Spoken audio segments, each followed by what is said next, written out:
منهجمان قرآن و سنت، حرکتمان طبق شریعت، بر ضد شرک و بدعت دائم هستیم در حرکت، دائم هستیم در حرکت.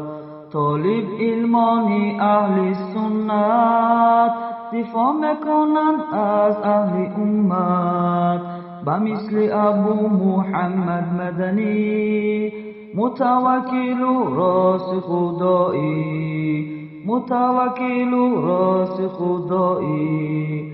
بر ضد صوفی و مطرودی، آزری و اشعری حزبی، کل اینها در ضلالت، میفخرم با این جهالت، میفخرم با این جهالت. در این زمانی فتنه مسخره کردن اینها دینه، اما طالب علمانی حق نیست کردن اینها را با حق، نیست کردن اینها را با حق. در حرکت های موحد کل کفار حیبت را دید، حرکتمان بخواست الله شکست دهیم کل کفار را، شکست دهیم کل کفار را. برای یک بیرق توحید کل کفار میکنند تهدید، سخن الله و رسول را نمیخواهند این مشرک ها، نمیخواهند این مشرک ها. اما با اذن الله نیست میکنیم کل کفار را.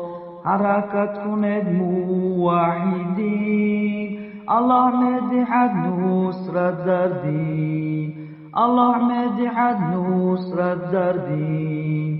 این را دانید ای مشرکین، خلاصی نیست از موحدین. برای شریعت الله فدا میکنیم جان را در دین، فدا میکنیم جان را در دین.